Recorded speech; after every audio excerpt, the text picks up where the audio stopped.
You are standing on the track, the roar of the crowd vibrating through the soles of your sandals.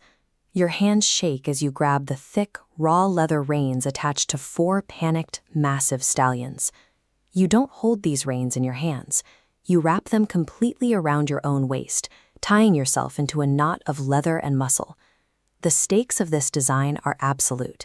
If a single horse stumbles or a wheel catches a rut, you are physically tethered to the wreckage. You will be pulled from your feet and dragged violently behind 2 tons of fleeing animals until your body is pulled apart on the track. So before we step fully into that chaos, take a moment to dim the lights. Maybe turn on a fan for that soft background hum. Let go of the day's stress, take a deep breath, and let's ease into tonight's journey together. We are traveling back to ancient Rome. We are not here to witness noble warriors or patrician generals. Our subjects tonight are desperate, enslaved teenagers who traded their physical safety for a fleeting chance at glory. The Circus Maximus operated as a high-speed meat grinder. Rome built it to feed a society completely addicted to the roar of victory, consuming the lives of the lowest classes to entertain the highest. For these drivers, the stables served as their cradle. They grew up entirely in the shadows of the arena, falling asleep to the lullaby of stamping hooves and waking up to the thick scent of damp straw, nervous sweat, and horse feed mixed with barley and cheap wine. They were legally considered property. Most were slaves or prisoners of war who bore physical scars and the brutal discipline of their masters. Long before they could read, write, or even walk properly, they learned to run alongside massive stallions to survive. The chariots they drove offered absolutely no armor or protection. Builders crafted a fragile, lightweight frame out of thin wood and stretched leather, balancing the entire structure on 2 knife-thin wheels designed strictly for maximum speed. You can see this setup on the terracotta relief. The charioteer balances his weight, keeping the reins wrapped tightly around his midsection. Mastery and death rely on these exact knots. If you fall, your only defense is a small knife. They accepted this terrifying risk for a simple reason. In a city that ignored their humanity and kept them in chains, the track offered an intoxicating trade. A slave could survive 7 laps and hear the entire empire chanting his name. The Circus Maximus sat at the center of the empire, a sun-bleached colossus stretching nearly 600 meters long. On race days, over 200,000 screaming citizens packed into these stone terraces, their collective voices loud enough to shake the marble. 4 racing factions, the Reds, Blues, Greens, and Whites, commanded the city's loyalty. A Roman might forgive an insult to their family, but never to their faction color. These tribal identities drove crowds to riot, dividing the population with a passion that easily eclipsed Senate debates and foreign wars. High above the dust-choked teenagers dying on the sand, emperors and senators lounged safely under silk awnings. Men like this marble figure, draped in heavy, expensive togas, represent the old money of Rome watching the carnage from a comfortable, elevated distance. The elite used these boys as expendable pawns to maintain political control. By sponsoring extravagant races, politicians bought the favor of the restless lower classes, managing the mob through a strategic, steady diet of bread and circuses. An intense betting culture fueled the hysteria. Wealthy patricians wagered entire estates, while poor laborers bet their week's wages, and occasionally their own freedom, on the outcome of a single, chaotic 7-lap sprint. The race functioned as Rome's ultimate social equalizer. For those brief moments on the track, the poorest beggar in the stands and the richest emperor in the royal box shared the exact same divine madness, screaming together as the chariot wheels spun through the dust.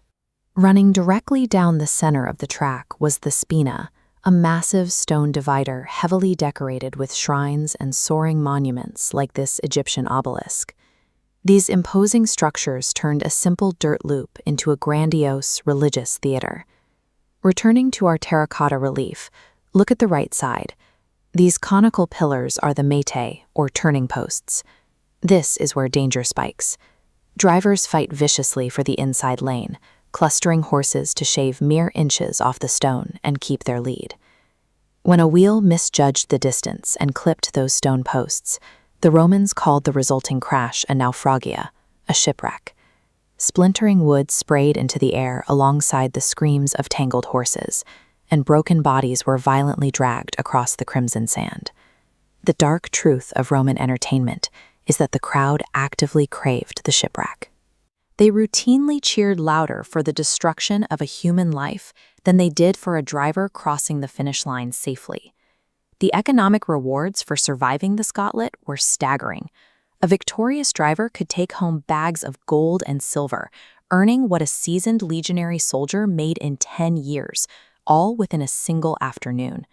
Legends like Gaius Apuleius Diocles survived to retire with a fortune equivalent to hundreds of millions of dollars today.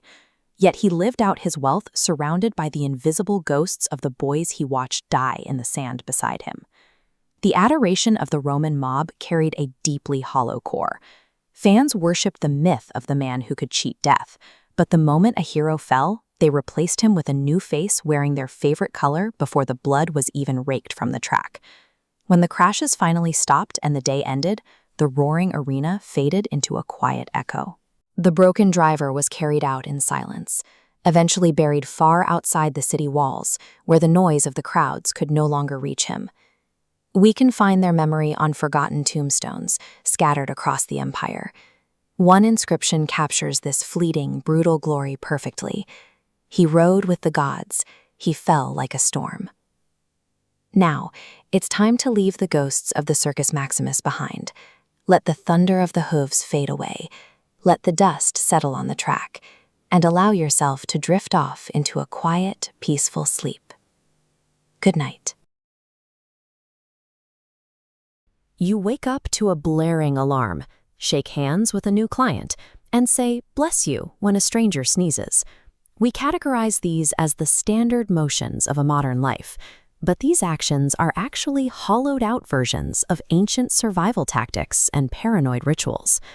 Before you get too comfortable, take a moment to dim the lights. Maybe turn on a fan for that soft background hum, and let's ease into tonight's slightly ridiculous journey together. The rigid 9-to-5 workday is often credited to the Industrial Revolution, a creation of Victorian factory owners. However, this specific structure was refined centuries earlier by medieval monks, who divided their existence into a sacred, endless loop of bells. When the industrial era arrived, employers needed a way to synchronize masses of laborers. They adapted the monastic routine, keeping the bells and the rigid blocks of time, but replacing religious devotion with spreadsheets and paperwork. A monk's life ran on the rhythm of the bell tower. The day was sliced into inescapable blocks called canonical hours: matins, lauds, prime, terce, sext, nuns, vespers, and compline. At every interval, you stopped whatever you were doing to pray, eat, or stare into eternity. The modern weekend has its foundations in the church's requirement for Sunday attendance. Long before it was a protected right for the worker, the day of rest was a mandatory policy to ensure the entire village was present for Mass. To prevent peasants from sneaking into the fields to work, the church relied on terror. Priests circulated the legend of a man who tried baking bread on a Sunday, only to watch the dough twist into a nest of snakes. This religious requirement provided a vital buffer against the relentless toil of the Middle Ages. Centuries later, factory owners would add Saturday to the schedule to reduce industrial accidents, but the two-day weekend grew from that early, holy compromise between the need to survive and the demand to be observed. If you sneeze in a quiet office, someone will almost certainly mumble "bless you." It is an unthinking reflex, a small social script we echo out of habit. During the 6th century plague, a sneeze signaled a spiritual crisis. The logic of the era dictated that the physical force of the exhale could propel the soul out of the body, leaving the host vulnerable to the devil. Pope Gregory the Great weaponized this fear. In 590, he ordered the faithful to respond to every sneeze with a prayer. "God bless you" functioned as an emergency miniature exorcism for those with hay fever. We repeat the phrase today in air-conditioned meetings, continuing a 1,000-year-old mass ritual long after we replaced the fear of soul-snatching demons with the knowledge of how bacteria actually travels. The business handshake appears to be a gesture of professional trust, yet for centuries, extending the right hand served a much more practical purpose. Medieval Europe was a paranoid place where everyone carried a weapon. When two people met, they extended their right hands to prove they weren't holding a sword. The shaking motion was a physical pat-down designed to force any hidden dagger to drop from an assassin's sleeve. We have similarly scrubbed the threat out of the words sir and ma'am. We use them now to sound polite to customers, a significant departure from their heavier original meaning. In the 14th century, using these titles was a verbal contract. To address someone as sir, from the Old French seigneur, was to acknowledge that they owned the land you farmed and held the legal power to execute you. The etiquette of the modern office functions as a living fossil of those survival tactics and feudal hierarchies, maintaining the skeletal structure of the Middle Ages underneath business casual attire. We look at our glass towers and believe we have outgrown the Dark Ages. We assume that technology separates our reality from the mud and the rigid control of the past. Yet we still obey the invisible pillars of those centuries. We still check for blades during morning greetings, perform mini exorcisms for sneezes, and march to the rhythm of monastery bells. The only true escape from this ancient schedule is rest. Not the mandatory Sunday rest ordered by a bishop, but the quiet, personal retreat of sleep. Modernity is a comfortable mask we wear during the day. Let go of the clock. Let the ringing of the medieval bells finally fade out and step into the silence of the night. Sleep well. Rome in 1480 is a city so drenched in sin that even the angels are rumored to carry handkerchiefs. For centuries, history has focused on Lucrezia Borgia as a mastermind of poison. However, the true architect of the family's chaos was her father, Rodrigo, the very man who would become Pope Alexander VI. Before we unravel that web of secrets, take a moment to dim the lights. Maybe turn on a fan for that soft background hum, and let's ease into tonight's journey together. Welcome back. You are born a political pawn, a bargaining chip minted in the halls of the Vatican to secure alliances for a ruthless papal business. In this court, virtue is strictly decorative. You learn very early that surviving among powerful, ambitious men requires extreme moral flexibility. At 14, you are handed to Giovanni Sforza, a man twice your age. The marriage is a cold, calculated real estate deal brokered by your father to secure a military alliance, dressed in velvet and incense. When political winds shift, Sforza becomes a liability. To escape the Pope's wrath, he flees Rome and launches a historically damaging incest accusation as revenge. It is a lie designed for maximum damage. At 17, a second marriage to Alfonso of Aragon brings a fleeting period of genuine peace and stability. For a brief moment, you find a life that feels your own. But your brother, Cesare Borgia, decides Alfonso is suddenly inconvenient. Your husband survives a daylight assassination attempt on the steps of St. Peter's, only to be strangled in his bed by Cesare's men while recovering. The rumor mill erupts. Gossip unfairly brands you the Black Widow of the Tiber, a name whispered in every court as both victim and temptress. These early marriages strip away any illusions. You learn the most important lesson of the era: how to survive a court where powerful men solve problems with murder and cast the blame on you. In 1502, at age 22, you arrive in the fortified city of Ferrara to marry Alfonso d'Este. You carry a reputation so toxic it could wilt the city's roses. It is an era of staggering double standards. Men can poison entire cities and call it diplomacy, while a woman is deemed a monster simply for surviving a banquet.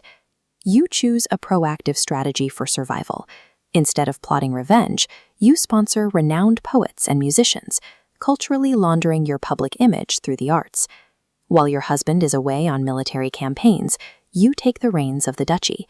You act as a highly respected diplomat, negotiating between feuding powers with intelligence and grace. By weaponizing high culture and quiet diplomacy, you construct a permanent sanctuary where the reach of the Vatican cannot touch you. In 1503, the architect of your family's power meets an ironic end. Pope Alexander VI dies, reportedly after drinking a batch of poisoned wine meant for a rival. The family's influence rapidly shatters. Cesare Borgia loses his armies and political leverage, dying on a Spanish roadside. You execute a calculated distancing from the wreckage.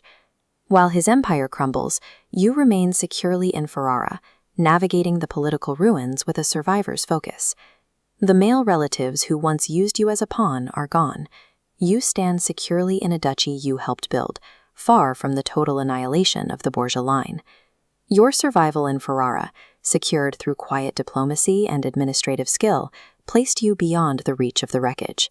You outlasted the very men who traded you as currency, proving to be the most enduring strategist of the Borgia line. The reality of your end is far quieter than the myths suggest. In June 1519, you die at the age of 39 from the physical toll of your 10th pregnancy. Ferrara sincerely mourns a devoted mother and a generous leader, the woman they call their Christian duchess. Yet history immediately rewrote your legacy. The moment you passed, poets and chroniclers turned your life back into a monstrous caricature for public entertainment. Projecting the extreme sins of the papacy onto a single woman was much easier than admitting the foundational corruption of the church itself. Look past the myth and see the human who managed to outmaneuver an impossible, rigged game. She played her role because she had no choice, and played it well enough to leave a legacy that still captures imaginations. The most enduring victory is simply outlasting the narrative others try to impose on your life. Sleep well. We tend to imagine the medieval blacksmith as a muscular hero, hammering legendary swords while sparks fly majestically through the air. The historical reality involved less glory and a lot more blinding heat, soot-stained lungs, and a permanent scent of roasted iron baked into the skin. This wasn't a career choice made in adulthood. For most, it began at age 6 as a father's apprentice, a polite way of describing a tiny, unpaid assistant with zero rights. Instead of chasing chickens or skipping stones, your childhood was spent learning how to move around molten metal without losing a limb. By the time you were 10, the forge had already reshaped you. You stoke the fire, pump the bellows, and sweep the dirt floor while the furnace roars hot enough to cook your eyebrows. Every mistake was met with a flying horseshoe or a week of silence from a father who communicated primarily in grunts. Tonight, we explore the soot-covered life of the man who quite literally built the medieval world. So before you get too comfortable, take a moment to like the video and subscribe, but only if you enjoy this kind of content. Let us know where you are watching from. Sometimes our stories are better than sleep, and other times they just make you dream louder. It's time now to dim the lights, turn on a fan for some noise, and let's ease into tonight's journey together. Every iron tool, structural nail, and defensive blade in the village passed through these hands first. It was a trade that defined the boundaries of what was possible for the community, even as the work itself consumed the people standing at the anvil. The air inside the forge was heavy with more than just heat. You spent 14 hours a day inhaling a toxic cocktail of metal dust from grinding, oil fumes from quenching, and thick, acrid smoke that stayed in your chest long after the fire went out. While a masterwork blade might take weeks, a village survives on the mundane. You spent your life in a loop of identical motions, heating, striking, and straightening a single iron nail, and then repeating that process thousands of times until a mountain of spikes rose from the dirt floor. This volume of work translated directly into physical ruin. By your teenage years, your joints already popped like a bag of rocks. Your spine curved into the shape of the letter S from leaning over the fire, and your shoulders grew thick and stiff from the weight of the hammer. You didn't use a calendar to track the months, you used your skin. Blacksmiths lived through blister seasons, measuring the year by the accumulation of fresh burns and old blackened calluses that eventually stripped your hands of their sense of touch. Even basic comforts were sacrificed to the fire. You ate your meals standing up, usually a bowl of cold pottage or coarse bread, one hand clutching your tongs, while the other shielded food from falling ash. In this world, the forge functioned like a living creature. It was a temperamental beast that you had to feed, control, and fear, and in return, it slowly devoured your health to keep the village's tools sharp. When you weren't laboring at the anvil, you were navigating the medieval version of customer service. You were the village's unofficial tech support, expected to drop everything the moment a neighbor walked in with a broken gate latch or a mangled rake. Actual coin was a rarity. You were often paid in vague, delayed promises, recorded on wooden tally sticks, or in goods you didn't necessarily need, a basket of onions, a few eggs, or a half-rotten chicken for a soup that wouldn't fill you. Periods of peace were ironically the hardest times to survive. Without the high-paying demand for armor and weaponry, you were reduced to haggling over the price of a sharpened sickle, wondering if the village's lack of conflict would lead to your family's hunger. War brought financial stability, but it arrived with a staggering physical cost. A military campaign meant forging hundreds of arrowheads and repairing dented shields by sunrise, leaving you with full pockets but a body that felt like it had been through the siege itself. The demands never stopped. In a single morning, you'd face the local knight, a farmer needing a plow, and a complaining monk, all expecting you to work as if you were a wizard rather than a man with aching joints. Despite possessing the most crucial technical skills in the region, you remained a footnote. You were a necessary tool, relied upon by every social class, but respected by almost none of them. When you finally crawled onto your straw mattress, the workday didn't end. Your ears continued to ring from the sharp clang of metal on metal, and your muscles twitched with phantom hammer swings, keeping you in restless, half-conscious exhaustion. Eventually, your arms could no longer answer the hammer. You began handing the tomes to your son, watching as the first fresh soot settled onto his skin. You weren't being cruel, you were simply ensuring the fire stayed going for another generation. Most blacksmiths didn't see their 50th year. The combination of scarred lungs and ground-down joints meant that by the time you were considered an elder, you were a man whose body had already lived 2 lifetimes and died halfway through both. There are no statues for the men who worked the soot-stained sheds, but while the history books focus on the kings, the evidence of your life remains in the world they left behind. Your nails held the church beams, and your hinges secured the gates, long after your name was forgotten. The fire eventually finds its end. The orange glow of the coal dims into a soft, cooling gray, and the heat that defined your existence escapes into the dark, still air of the forge. The medieval world was built on the backs of these anonymous craftsmen, whose labor was the silent pulse behind every cartwheel and plow. Their work outlasted their suffering, and their iron stayed in the earth long after the hammers went quiet. Sleep well. So tonight, we're going to dive into how people in medieval times tried to find just a little bit of comfort in a pretty brutal world. And we're talking about everything from junk food that could literally break your teeth to herbal remedies that might just make you think you're a duck. Yeah, let's get into it. Okay, just imagine this for a second. You sit down for a meal, you eat a simple piece of rye bread, and then you spend the next 2 days hallucinating and convulsing. And this wasn't some, rare freak occurrence. For a lot of people, it was an accidental and absolutely terrifying reality. So what was going on here? Well, the culprit was a fungus called ergot, which loved to grow on damp rye. And this stuff, it was basically the original accidental LSD trip. It caused these horrifying mass events, including the infamous dancing plagues, where entire villages would just dance uncontrollably for days, sometimes until they literally died from exhaustion, all from a bad loaf of bread. Now let's pivot from accidental trips to intentional treats. You gotta remember, when life was short and unbelievably brutal, you found those little moments of joy wherever you could. And for many, that meant grabbing a quick, greasy, and, let's be honest, a highly questionable snack. So, I want you to meet the meat pasty. This was the perfect portable meal for a long day of labor out in the fields or, for kicking back and enjoying a public execution. The thick pastry crust kept the filling warm and, more importantly, protected it from dirt, rats, and the occasional sneeze. But what was actually inside? Well, that is where the real mystery begins. Yeah, the variety of fillings was surprising. You can forget your typical beef or chicken. We're talking pigeon, eel, and yes, even hedgehog. And spices like pepper and sage were used, let's say, liberally. Not just for flavor, but to mask the fact that the meat was often a few days past its prime.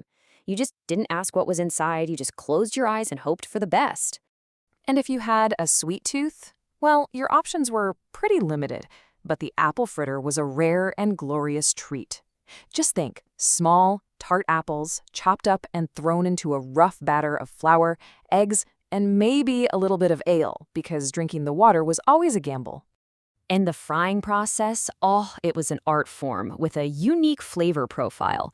The secret ingredient? Some very, very well-seasoned pig fat that was used over and over and over again. This created a hot, crispy, and just oddly addictive snack that was probably worth the faint risk of third-degree burns. Now, after a hearty meal of spiced hedgehog and greasy fritters, you'd probably need a breath mint. And for that, you'd turn to candied fennel seeds. These were pretty much the medieval version of a Tic Tac, offering a little bit of sweetness and a hint of licorice. But they came with a significant occupational hazard. These things were hard. And I mean like crack your molars hard. You didn't just chew them casually. You had to sort of test one first, listen for that telltale cracking sound, and then fully commit. It was a pretty high-stakes game for fresh breath. The whole street food menu was surprisingly diverse, though. Fried eel was a big fan favorite. It was crispy, savory, and not technically meat, which made it perfect for religious fast days. Cheese curds were kind of like medieval popcorn, and blood pudding balls were these dense, iron-rich orbs of protein that could fill you up for hours. Delicious? Sometimes. Mysterious? Absolutely, always. But look, sometimes a full belly just wasn't enough to escape the harsh realities of daily life. When physical comfort didn't cut it, people turned to mental and spiritual escapes. And that meant entering a pretty wild world of psychoactive herbs, roots, and fungi. Now, it's really important to understand this. This wasn't about casual recreational use. Mind-altering substances were deeply tied to apothecaries, folk medicine, and spiritual rituals. The line between what was medicine and what was a mystical trip was, shall we say, artistically interpreted. Just take henbane, for example. This plant was a total workhorse. Monks used its properties to dull pain, physicians would prescribe it as a sleep aid, and it was a key ingredient in concoctions used by folk healers and so-called witches, with side effects that could include, yes, genuinely believing you had transformed into a farm animal. And that, of course, brings us to one of the most enduring myths of the Middle Ages, witches flying on broomsticks. The story is absolutely iconic, but the reality behind it is all based in pharmacology, and it is far, far stranger and more practical than you might think. Okay, so here's how it worked. The goal was to achieve this feeling of weightlessness, of actually flying. The ointment itself was a potent, highly toxic blend of plants like henbane and belladonna. Now, swallowing this stuff was way too dangerous. It could kill you. So the solution was topical application. And the most effective way to absorb these powerful compounds was through mucous membranes, using a broomstick handle as an applicator. The flying was a chemically induced hallucination. I mean, the risks were obvious, right? The whole experience was wildly unpredictable. You might have some kind of profound spiritual vision, or you might just wake up somewhere strange with absolutely no memory of how you got there. It was a complete roll of the dice, every single time. And as if all that wasn't enough, there was also something called mad honey. This rare honey came from Anatolia, where bees feasted on rhododendron flowers. And it turns out, these flowers contain natural compounds called granatotoxins, which have some very, very potent effects on the human nervous system. In small doses, it offered a mild buzz, but in larger doses, oh yeah, it could lead to hallucinations, spiritual visions, and some truly bizarre behavior. Some people who used it claimed to have prophetic dreams, while others just woke up really confused, clutching a root vegetable they were absolutely convinced was a close relative. You know, results varied. So after all these strange snacks and dangerous herbs, what's the real story here? I mean, it's easy for us to laugh at how absurd it all sounds, but behind it all is a very human truth. Life back then was just relentlessly hard. Plagues, famines, constant war, these were real, ever-present threats. So these habits, everything from eating a hot, greasy pasty to seeking a vision and a spoonful of honey, they weren't just weird curiosities. They were coping mechanisms. In a world where demons and disease felt very, very real, something like a crispy fried eel or a little herbal escape was, well, it was a slippery little miracle. It was all about finding a small moment of warmth or pleasure or transcendence in the face of overwhelming difficulty. And that kind of leaves us with a final thought to ponder. When your daily bread could send you into a hallucinatory spiral and your only comfort food is a mystery meat pie, well, that line between simply surviving and actively trying to escape becomes beautifully and tragically blurred. It's a timeless human question, really, just with much, much weirder ingredients. Get comfortable. Pull your blankets up close, take a slow, deep breath, and let your eyes drift shut. The Hollywood version of the golden age of piracy is a sun-drenched adventure of swashbuckling captains and open rebellion. But the moment you drop below the deck of an early 18th century vessel, that bright cinematic image completely evaporates. A stagnant, heavy wall of odor hits you first. It is an overwhelming mixture of hundreds of unwashed human bodies, damp, rotting timber, and trapped sweat with zero ventilation. Opening your eyes, you find yourself packed into a swinging, damp canvas hammock. Dozens of other men are suspended right next to you, shoulder to shoulder in the gloom. Every time the ship rolls with the waves, you bump into the person beside you. Personal space and privacy do not exist down here. Beneath bilge water sloshes constantly. Because rudimentary chamber buckets frequently spill in the dark, the water sitting in the belly of the ship is a fermenting stew of human waste, right beneath your sleeping body. Long before a pirate ever drew a sword or fired a cannon, they faced a daily psychological struggle against the profound physiological disgust of their own living quarters. When you drag yourself above deck for breakfast, you find a meal dictated by a single priority: preservation. Flavor and human nutrition were entirely irrelevant to survival at sea.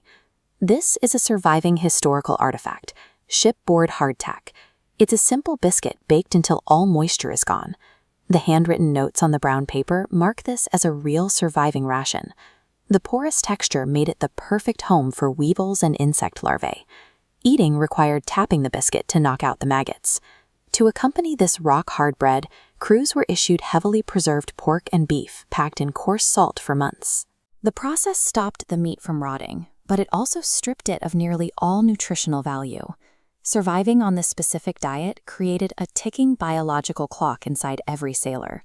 Without fresh produce, the human body is completely deprived of vitamin C, leading inevitably to scurvy. This medical illustration shows exactly how scurvy ravages a person. Focus on the upper leg depicted here. It starts with severe joint ache and these dark spotted lesions. Soon, your teeth loosen in your jaw, and these dark lesions begin to erupt across your skin. Looking at the lower leg illustrations, you can see the dark purple tissue necrosis of advanced stage scurvy. Vitamin C is required to maintain collagen. Without it, your body's connective tissues literally dissolve. Scars from old wounds suddenly tear open, leading to fatal internal bleeding. A pirate was more likely to be consumed by this slow, dietary predator than to ever be killed by a rival ship's cannonball. After forcing down your infested rations, the workday began. Maintaining a massive wooden sailing ship required grueling manual labor from sunrise until sunset, often continuing through the night. Your hours are spent hauling heavy, waterlogged hemp ropes and repairing massive canvas sails. There are no rest days and no protections for your spine.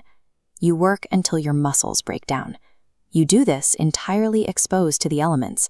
If it storms, you spend 12 hours shivering in freezing wet wool. If you're sailing the Caribbean, you suffocate in rough, chafing canvas under a blazing sun. Because fresh water is strictly rationed for drinking, bathing is a rare luxury. As a result, body and head lice infest every member of the crew, living and reproducing endlessly in the seams of your clothing. With slippery, rolling decks and heavy machinery, injuries are constant, and getting hurt introduces you to the terrifying reality of 18th century maritime medicine. Surgeons operated without any understanding of germ theory or sterilization. If a falling mast crushed your leg, the only treatment was an amputation performed with a dirty saw. Your only anesthesia was a cup of cheap rum and a leather strap clamped between your teeth. In this environment, even a minor cut from a splintered rail could lead to gangrene. Medical ignorance turned basic physical injuries into death sentences. When night falls and you crawl back into your damp hammock, the psychological stress of the ocean sets in. You are miles from land, wrapped in darkness, trying to sleep on a fragile wooden platform floating in an unforgiving sea. You lie awake listening to the wooden hull groan against the water, knowing a sudden storm could capsize the ship in minutes, or a naval patrol could emerge from the morning fog to hang the entire crew. The majority of men during the golden age of piracy died in their hammocks from waterborne illnesses like dysentery and cholera. Given the claustrophobia, disease, and rotting food, why did thousands of men willingly volunteer for this life? The choice reveals the alternatives back on land. For the average commoner, the option was either crushing, inescapable poverty or being forcibly kidnapped into the brutal discipline of the Royal Navy. Stepping onto a pirate ship was a calculated risk. Men tolerated these horrific conditions because it offered a fractional chance at freedom and wealth that didn't exist for them anywhere else. So as you lie there right now, sink a little deeper into your clean, soft mattress. Take a moment to appreciate the climate control, the fresh running water, and the safety of your modern walls. Tonight, unlike the men of the 18th century high seas, the only thing you have to surrender to is sleep. Imagine the Vatican at midnight. The air is thick with the scent of frankincense and the low hum of distant chanting. Candlelight flickers against cold marble, creating a space of absolute, silent piety. But just beyond these quiet halls, the reality looked very different. You would find the Pope presiding over a lavish banquet, flanked by courtesans, while assassins worked in the wings to secure the next branch of a family dynasty. Before we peel back the gilding on this history, take a moment to dim the lights, turn on a fan or a white noise machine, get comfortable, and let's ease into tonight's journey together. Modern pop culture often sells us a sanitized version of the Middle Ages, a world of noble knights, chivalric oaths, and perfectly devout saints. To find the truth about how power functioned, we have to look past those romanticized myths. In the highest circles of medieval life, the elite navigated a reality defined by calculated hypocrisy and ruthless self-interest. In the 12th century, the French court of King Louis VII presented a surface of polished chivalry. Behind that sheen lay a world of whispered affairs, secret alliances, and poisoned loyalties. This era formalized the concept of courtly love. It functioned as a poetic framework for political adultery, allowing a knight to pledge devotion to a married lady through a series of rigid, high-stakes rituals. Queen Eleanor of Aquitaine mastered this system. Her southern sensuality and independent intellect deeply unsettled the pious northern clergy, who struggled to reconcile her influence with their traditional views of women. Marriages in her world operated as geopolitical traps. A single misplaced glance or a rumor of infidelity could shift the borders of a kingdom or trigger a war between rival duchies. In the French court, romance was a performance. Gossip and subtle influence were the actual tools used to navigate and occasionally subvert the strict hierarchies of the age. Eleanor's political maneuvers were legendary. After securing a divorce from the King of France, she immediately married the future King of England, bringing her massive ancestral lands under the English crown. She eventually orchestrated a family civil war against her second husband, using a network of coded letters. This defiance cost her 16 years in a prison cell, moved between castles under heavy guard. She outlived the men who tried to cage her. In her final years, she ruled the vast Angevin Empire with an intellect that kept feuding barons and ambitious kings at bay. Eleanor's final statement is carved into her tomb at Fontevraud. While most royal effigies of the time displayed symbols of war or faith, she chose to be remembered holding a book. This stone effigy reflects her true legacy. She expanded the power of queenship by relying on her intellect rather than the strength of a sword. By the late 15th century, the theater of power had shifted to Renaissance Rome. It was a city where divine law and earthly vice existed in a constant, profitable tension. The papacy maintained a public performance of absolute piety. Leaders appeared in heavily ornamented vestments, kneeling in prayer to demonstrate their holy authority to the masses. Rodrigo Borgia, who became Pope Alexander VI, managed the Holy See like a high-stakes family business. He focused on building an empire for his children, using the mechanisms of the papacy to consolidate wealth and land. The Vatican turned forgiveness into a lucrative subscription service. The sale of indulgences allowed the church to monetize guilt, using the proceeds to fund the unholy, lavish lifestyles of the papal court. The church functioned as the primary engine for this corruption. By turning spiritual absolution into a commodity, the institution relied on the very human weaknesses it publicly condemned.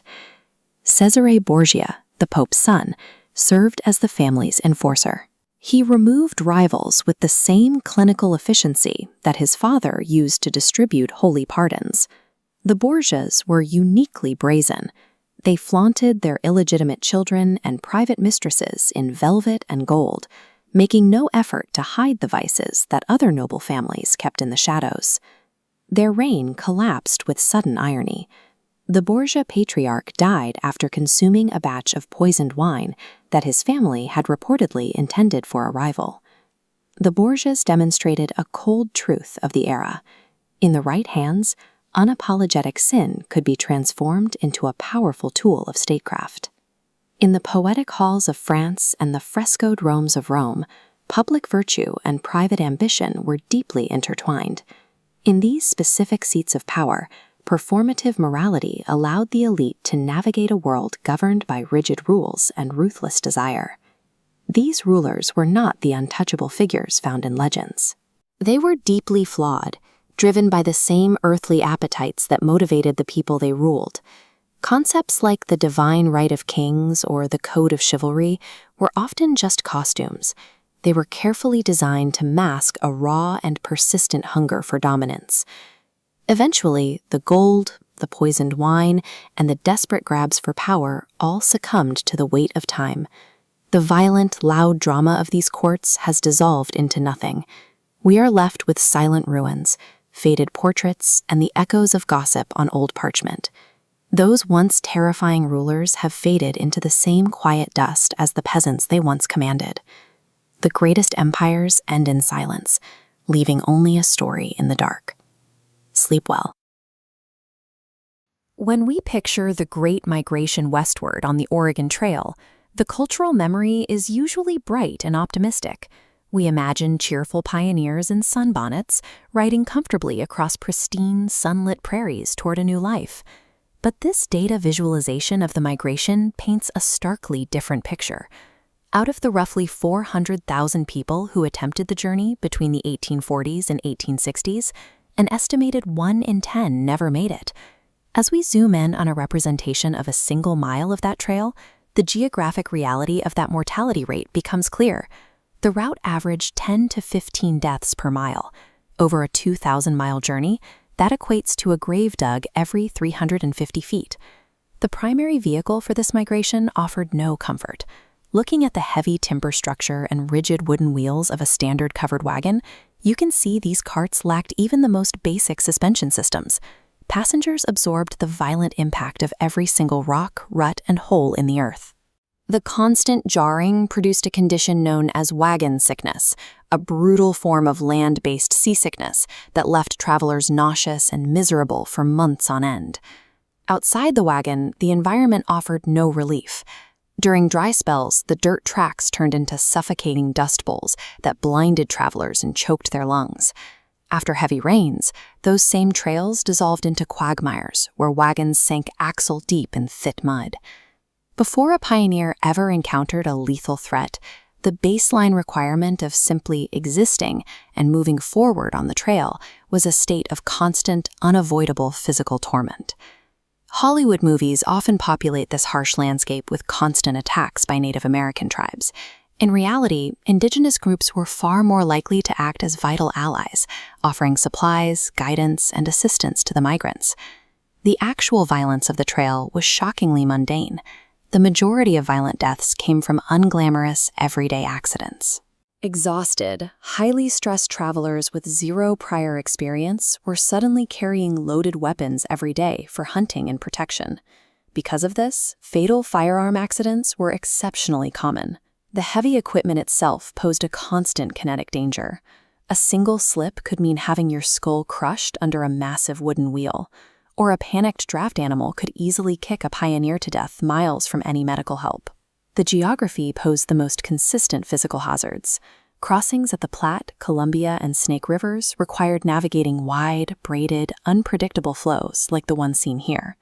Wagons were top-heavy cargo carts, not boats.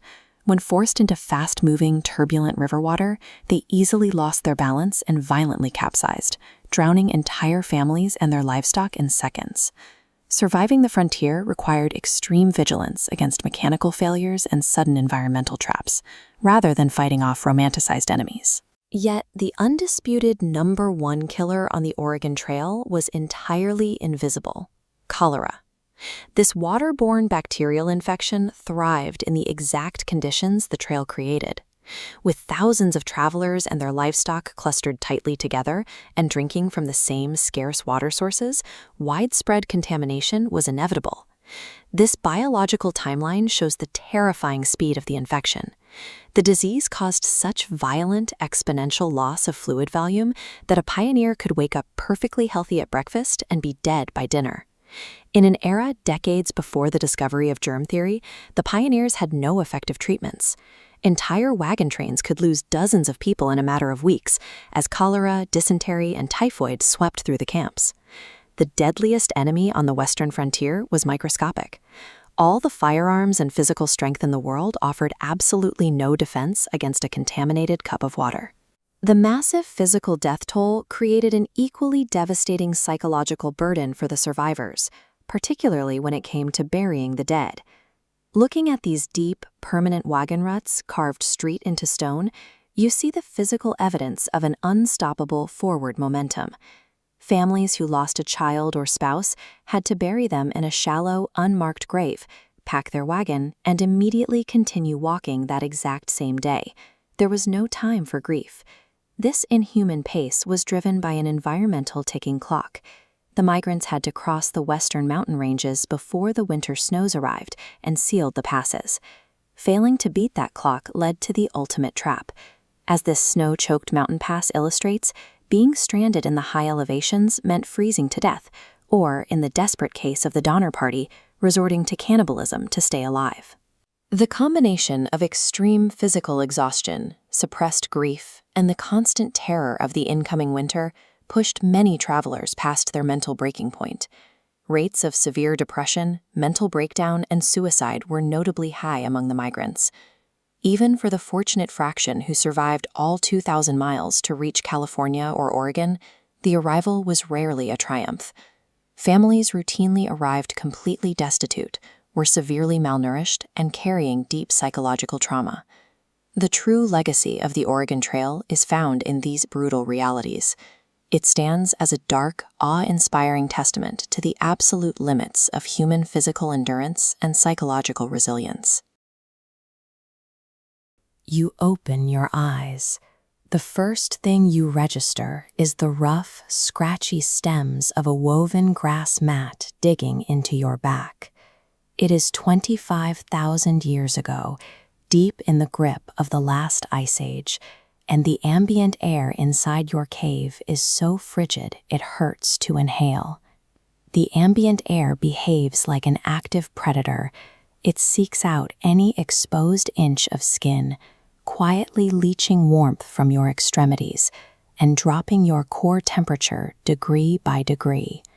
You look toward the center of the cave, hoping for relief, but find the worst possible scenario. The central fire pit is completely dark. What was a roaring source of heat the night before is now nothing more than a cold mound of gray ash. Without immediate intervention, that pile of ash guarantees a grim outcome. Without a heat source to counteract the freezing air, hypothermia will shut down your organs before the sun hits the middle of the sky. But your ancestors knew exactly what to look for. If you carefully brush away that top insulating layer of gray ash, you'll find a single pulsing red coal preserved from the night before. This schematic of the thermal economy illustrates why fire is never a guarantee. It is a highly fragile chemical reaction. To coax that single ember back into a flame, you must manage a strict ratio of oxygen, perfectly sized kindling, and trapped heat. You place a meticulously prepared bundle of birch bark and dried grass over the coal. The diagram updates here to show the airflow dynamics. You apply a steady, highly controlled breath, providing enough oxygen to accelerate the reaction without blowing the fragile heat away. Within seconds, a flame erupts. Resurrecting that fire requires a passed-down, exacting science. Mastering this process was early humanity's primary defense against the freezing world. With the cave warming, the priority shifts from the fire pit to your own body. You step outside into knee-deep snow. The battle to maintain external heat is solved for now, but the battle to generate internal heat has just begun. Look at this comparative bar chart showing human caloric burn. A modern human resting in a heated room burns roughly 2,000 calories a day. An Ice Age human, simply standing in sub-freezing air and shivering to maintain their core temperature, burns through calories at a vastly accelerated rate. This creates a brutal biological paradox. To find the calories your body desperately needs to survive, you have to wade through deep snow and freezing air. As this energy ledger shows, the physical act of hunting burns the exact energy reserves you are trying to replenish, against a very low probability of actually catching anything. To offset this energy deficit, our ancestors aggressively targeted the most calorie-dense resources available. They tracked down thick animal fat, cracked open bones for rich marrow, and harvested highly concentrated wild honey. Every step through the snow, every swing of a tool, and every breath of freezing air cost precious energy. Living in this environment meant participating in a relentless, zero-sum caloric economy, where a single wasted trip could mean starvation. All that physical exertion in heavy winter gear introduces a highly counterintuitive threat. If you work hard enough to catch prey, your body heats up, and if you heat up, you sweat. This thermodynamic cross-section of human skin demonstrates the physics of why that moisture is so dangerous. Trapped sweat acts as a thermal bridge. It rapidly conducts heat away from your 98-degree body core directly into the freezing air, turning your warm clothing into an icy death trap. Paleolithic humans countered this by applying mixtures of animal fat and beeswax straight onto their exposed skin. This created an immediate, insulating, and water-resistant barrier against both the wind and their own perspiration. They also engineered highly sophisticated, moisture-managing clothing.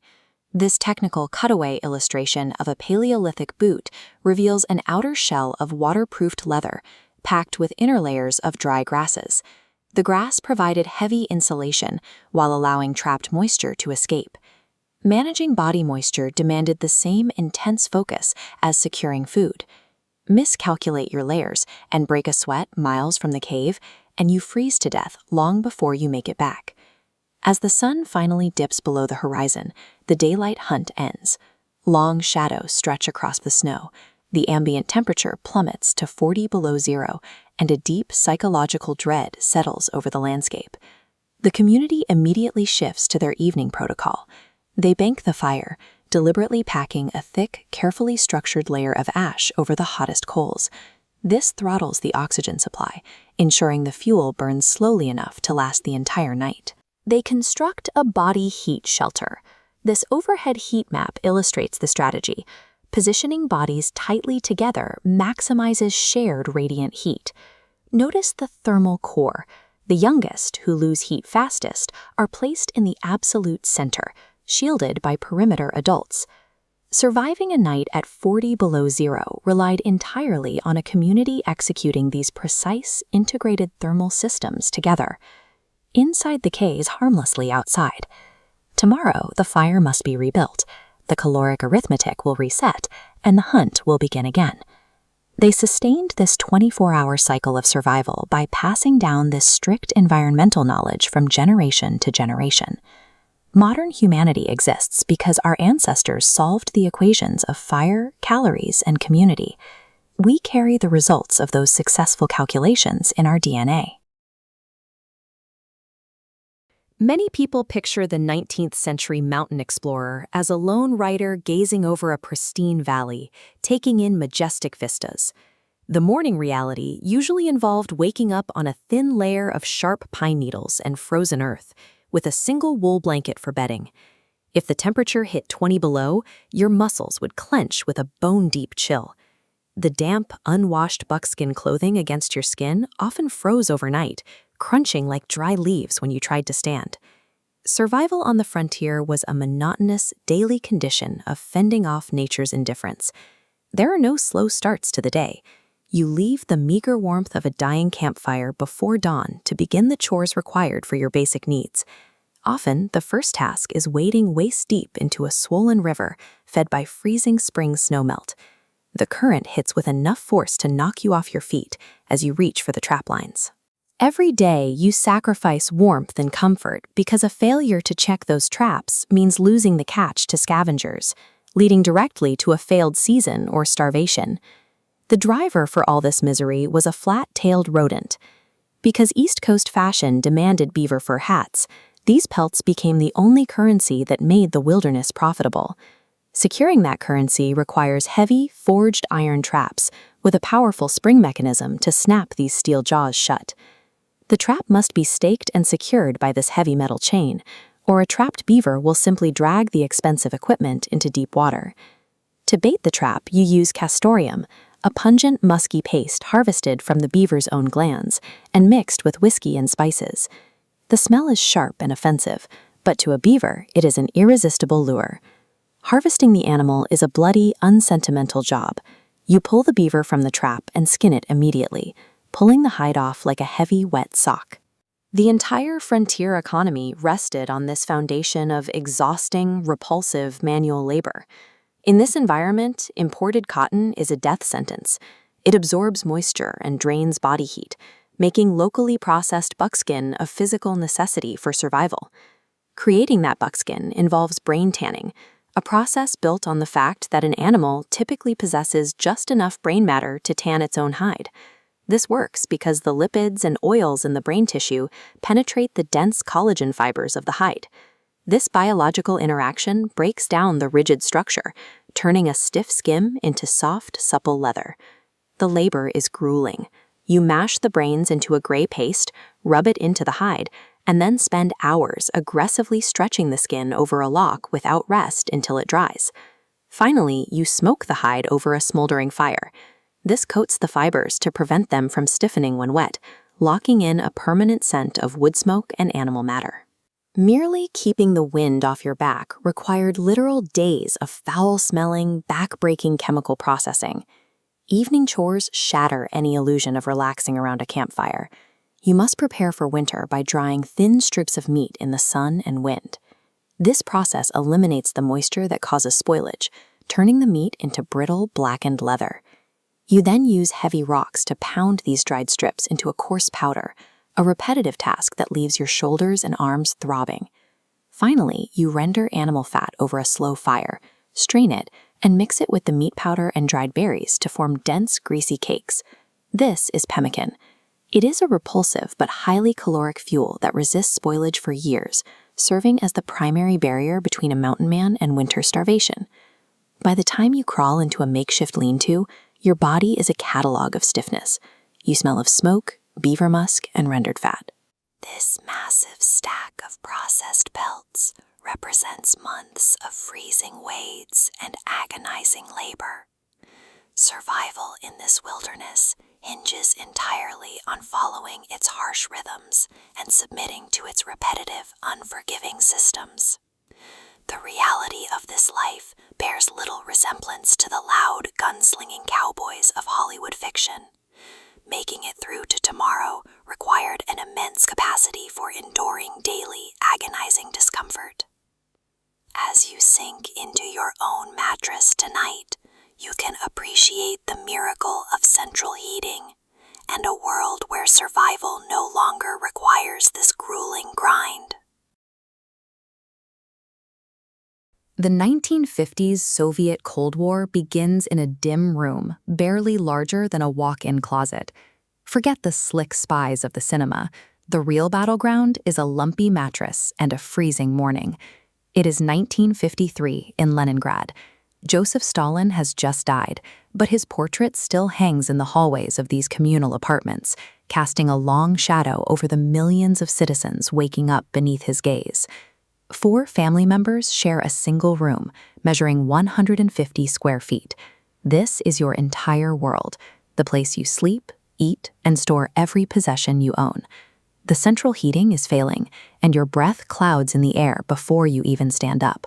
The first mission of your day is a physical negotiation. You have to find enough floor space to put on your boots without stepping on your sleeping parents or knocking over the wash basin. Outside your door, a single dark corridor connects 8 different families. Over 30 people are forced to share one bathroom and one toilet. Every family follows a strict 15-minute schedule. Access to the sink is a high-stakes timing exercise. If you miss your window, you may spend the next hour in the hallway, listening to the pipes groan while your neighbors wash. A delay here cascades through the morning. If the bathroom line stalls, you arrive late to the factory, a violation of labor discipline that the state tracks and punishes with docked pay or worse. This architecture forces a constant, mutual surveillance. Privacy disappears when your entire survival depends on knowing exactly when your neighbor finishes their morning routine. Breakfast is earned through raw endurance. Family members rotate shifts to stand in bread lines that form in the dark well before the bakeries open their doors to the freezing city. In the shared kitchen, several families jockey for space on a single stove. To avoid the friction, mothers brew tea on small, technically illegal electric hot plates tucked away in the corners of their private rooms. Leaving the block means descending 5 flights of stairs past an elevator that hasn't moved in decades. The air in the stairwell smells of boiled cabbage and the haze of cheap, unfiltered tobacco. Leningrad's wet cold follows you onto the tram. Dozens of workers press together in a damp, silent huddle as the trolleybus rattles toward the industrial district. Through the fogged windows, you see the state's vision for the future. Bright posters show muscular workers marching toward a socialist paradise, a sharp contrast to the silent exhaustion inside the tram. This journey reinforces your role in the system. You are one silent gear in a state machine that prioritizes industrial movement over your personal comfort. The gates of the Kirov Works swallow thousands of workers every morning. Inside, the screech of industrial lathes replaces the silence of the commute. For 8 hours, you repeat the same mechanical motions. You turn raw metal into tractor components, piece by piece, while the clock on the wall tracks your output against the shift schedule. Central planners in Moscow set the official plan, dictating quotas that often ignore the reality of broken equipment or missing materials on the floor. Survival requires a second set of rules. You learn to pace yourself, slowing the machines when the supervisor leaves, and conserving your energy for the walk home. Informal networks fill the gaps left by the state. If a machine breaks, you don't file a report. You find the colleague who has spent years hoarding the specific bolts you need. These unofficial compromises kept the economy running. The system functioned because millions of people found ways to circumvent the impossible demands of the plan. The factory horn signals the end of the shift. It is the cue to begin the journey back across the city through the evening drizzle. You rejoin the dense crowds on the sidewalk, retracing your steps through cabbage-scented hallways to wait at the stove once again. Lying down in your 15 square feet, the loop resets. Tomorrow morning, the bathroom line and the bread line will be waiting in the dark. The Soviet superpower was forged in these thousands of daily repetitions. The state's industrial goals were met through the raw endurance of a workforce that had no other choice. Meaning was found in the shared silence of the tram and the networks of support that kept the lights on. This was a society held together by mutual reliance and a quiet, persistent preservation of the self. When you wake up in the pitch-black, soot-stained Victorian morning, the exhaustion is already bone-deep. You are lying on a straw mattress, shivering in a room that smells of coal dust and unwashed bodies, and every muscle in your back aches from the 16 hours of labor you finished just a few hours ago. The 19th century calendar offers no mercy. There are no weekends, no scheduled vacations, and absolutely no time to recover. If you are breathing, you are expected at your station. This was the cold reality of the early Industrial Revolution. As steam engines and iron gears rapidly multiplied across the landscape, the new economic order required a massive, constant input of fuel to stay profitable. That fuel was cheap, expendable human labor. Before the sun even rises, thousands of people, including children as young as 8, trudge through polluted streets toward the looming mill. The first thing that hits you is the noise. Hundreds of cast iron power looms and spinning frames clatter simultaneously, creating a rhythmic, concussive pounding that rattles your very bones. This machinery operates at such a high volume that verbal communication is impossible. If a worker is trapped, their only hope is a frantic hand signal. Their screams are swallowed instantly by the scale of the factory floor.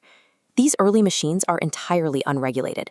Massive gears and fast-moving leather transmission belts spin at high speeds without a single safety guard or shield.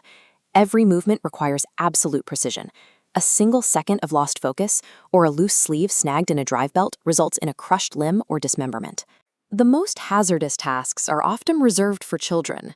Because of their size, they are forced to crawl directly underneath these active moving mechanisms to sweep up cotton dust, inches away from the iron teeth that could kill them. Human safety is irrelevant in this ecosystem. The continuous operation of the machine is the only priority, as the mill owners view a broken worker as nothing more than a part that needs to be replaced. By midday, profound physical and mental numbness sets in. You have been standing for 8 hours with barely a pause for food, and your mind begins to wander, which is exactly when the machines are most dangerous. But the gears aren't the only threat. There is an invisible killer in the room that every worker is forced to invite in. Because windows are nailed shut for humidity, the air is thick with cotton dust. These jagged fibers enter the lungs with every breath, physically scarring the tissue. This leads to a chronic, suffocating condition, a respiratory destruction as certain as miner's black lung. The dim, flickering gaslighting adds to the toll, forcing you to squint at fine threads for 16 hours until your eyesight is permanently blurred. The quota system removes any remaining autonomy. The machine's engine determines the pace of your life, and any failure to keep up with its relentless speed results in a loss of pay. This shift is a slow, systematic consumption of the worker's physical health, traded away 1 hour at a time for the sake of the machine's output. Night has fallen again by the time the whistle blows. The workers stumble back out into the freezing streets, exactly as they left 16 hours ago. Their muscles tremble, their lungs burn with the cold, and their bodies are entirely depleted. This routine leaves an entire generation permanently broken. By the age of 30, the average industrial worker is often hunched and arthritic, their body used until it is no longer functional. The wealth generated by this labor didn't stay in the slums. It flowed into ornate parlors, funding the cheap, abundant luxury goods that defined the lives of the wealthy classes. The success of this system established a new, mechanical logic for labor. It proved that human life could be managed with the exact same cold, calculated efficiency as a steam engine, a philosophy that would later underpin the extraction of the American frontier and the crushing industrial quotas of the 20th century. The modern labor rights we enjoy today, the 8-hour workday, the weekend, and workplace safety laws, were not gifts from industry. They were paid for by the broken bodies of these men, women, and children. Our modern ease was built on the foundation of their invisible sacrifice. It is a debt we carry every time the rhythmic hum of the factory fades into the background of history. When imagining the construction of the Great Pyramid, the mind often goes to the cinematic version. We see a blistering desert sun, thousands of exhausted prisoners, and the tension of an overseer's whip driving them to exhaustion. The archaeological record tells a different story. There were no whips, and the people hauling the stones were free citizens. To see how the pyramids actually rose from the sand, imagine yourself as an ordinary, free citizen farmer living in ancient Egypt around 2500 BCE. Every year, the Nile River flooded, leaving agricultural fields underwater for months. With farming paused, the state conscripted young men under a system called the corvée labor tax. You owed the government physical labor on public works during the flood season. A massive, heavily organized, and relentless bureaucratic grind drove the construction of the pyramids. Your day starts at dawn inside the Giza barracks. You wake up to the claustrophobic stench of animal dung, wood smoke, and the smell of thousands of unwashed men sleeping shoulder to shoulder. This wall painting shows how the state compensated your service. Daily rations consisted of 2 staples, ash-baked bread and a thick, gritty beer. You can see the industrial scale of the food preparation here. State kitchens processed these dense batches to maximize caloric intake. This highly concentrated fuel kept the biological engine of the workforce moving. Once you're fed, you march to the worksite. You belong to a crew organized into specific gangs with names like the Friends of Khufu. Your gang is assigned to a solid limestone block. Each of these rough-hewn stones weighs approximately 2.5 tons. Egyptians moved these blocks on wooden sledges. A worker pours water onto the sand, reducing friction. For 14 hours, your gang repeats a loop. Pull the rope, step forward, pour water. You drag the block inch by agonizing inch. From your perspective on the ground, building the monument is an agonizing battle against friction in the desert sun. A work site in 2500 BCE lacks safety protocols. The results are devastating. Workers routinely suffered crushed fingers, they endured snapped bones, and amputations by shifting stones. We have physical evidence of this labor. When archaeologists excavated the workers' graveyards at the base of the pyramids, they found the remains of the men who hauled the stones. The skeletons reveal severe physical damage. Researchers found compressed lower spines and extreme osteoarthritis in the joints of workers barely 30 years old. The Great Pyramid rose through the permanent destruction of the workers' own joints and spines. When the 14-hour shift ends, you drag your battered body back to the barracks and collapse onto a reed mat. In a few hours, the sun will rise, and the routine starts again. Despite being treated as biological machinery, these workers were respected members of Egyptian society. A worker who died on the job earned the honor of a burial plot in the direct shadow of the pharaoh's monument, complete with provisions for the afterlife. This psychological motivation made the pain bearable. Workers believed their exhaustion and injuries were contributing to a divine national project. The Great Pyramid documents the staggering capacity of human endurance and the reality of the blue-collar grind. Modern depictions of a 19th-century winter tend to soften the edges. We see a grand Victorian house under a blanket of snow and imagine a season defined by roaring fires and the quiet comfort of a stone manor. But removing the layer of modern heating reveals a baseline reality that was far more grueling. Staying warm wasn't a background convenience. It was a manual, 24-hour struggle against temperatures that the human body isn't built to withstand for long. At 19th century bedroom was often indistinguishable from the world outside. Water barrels stored in the kitchen frequently froze solid, and thick layers of frost didn't just cover the windows, they formed on the inside of the glass. If the fire had died out completely overnight, the structural materials of the house would begin to dump their stored heat. Once that thermal baseline was lost, it could take a full day of constant burning just to make the living space tolerable again. Every winter morning began with a race. You had to generate a massive amount of heat quickly, or the cold would settle into the walls and floors, turning the home into a space that functioned more like a walk-in freezer. In wealthier homes, this race was fueled by servant labor. Housemaids rose in the dark to carry coal scuttles weighing 30 pounds up multiple flights of stairs. They hauled dozens of these buckets each morning, working in the cold to start the fires that the family expected to be burning before they woke. On the frontier, the physical toll hit you immediately. You had to climb out of bed and pull on layers of wool that were still freezing from the night before. This clothing was often unwashed and abrasive, providing protection at the cost of constant physical irritation. The most demanding task was kneeling before the hearth to find a few glowing embers buried in the ash. You had to be inches away from the cold stone, carefully feeding small scraps of wood to a heat source barely clinging to life. Smothering those embers with too much wood or poor airflow meant starting from scratch. In a house that was already below freezing, those lost hours meant the most vulnerable members of the family, the children and the elderly, would struggle to maintain their body heat as the day wore on. Simply existing required you to burn a staggering amount of human energy and physical calories before the sun was even fully up. To make this process efficient, families relied on a precise, multi-stage method for managing heat, a set of techniques refined through generations of trial and error. This diagram of a standard fire lay shows why the order of materials mattered.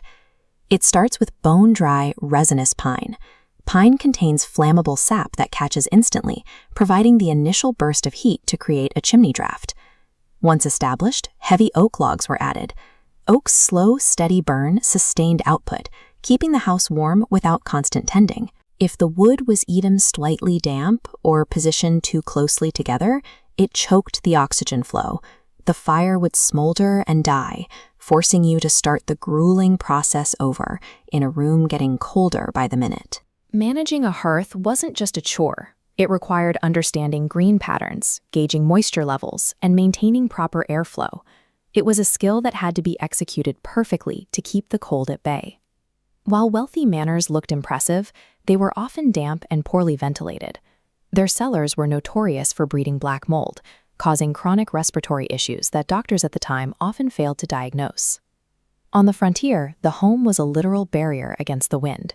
The gaps between the logs were sealed with a hand-mixed material called chinking, stopping sub-zero drafts from cutting through the living space. This cross-section shows chinking was a mixture of available materials.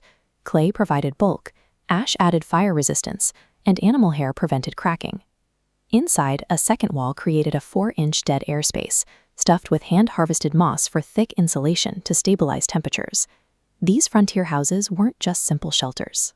They were structures that required hundreds of hours of manual labor to build and maintain, specifically designed to function as a shield against the elements. The constant cycle of freezing and thawing took a heavy toll on the body. Many suffered from chilblains, a painful condition where the small blood vessels in the hands and feet become inflamed, leading to swelling and skin sores. When the sun went down, the danger intensified. Temperatures could drop to 40 below zero, and a blizzard could bury the house, making even a short trip to the woodpile an ordeal. To stay warm through the night, families used stones they had collected from creeks during the summer. These were heated by the stove all day, wrapped in thick rags, and placed at the foot of the bed to provide a few hours of localized heat. They also used a specific night fire layout. They would use large logs and bury them under a layer of ash. This technique slowed down the combustion, ensuring that there would still be hot coals waiting to restart the fire the next morning. The arrival of darkness meant the end of the day's work, but it was also the most critical test of everything the family had prepared. During the most extreme cold snaps, families would abandon their beds and sleep together on the floor. By clustering under every blanket they owned, they focused their body heat into a small space, trapping every bit of energy to stay above freezing. This required a strict rotation of sleepers. One adult would remain awake at all times to manage the fireplace dampers and physically check the children to ensure they weren't slipping into the first stages of hypothermia. If the person on watch fell asleep, the fire would die out. In 40 below weather, that mistake could leave the entire family unable to wake up the next morning. Historical winter survival was a disciplined, relentless struggle. Modern heating isn't just a convenience. It's a hard-won victory over a threat that once defined every hour of human existence.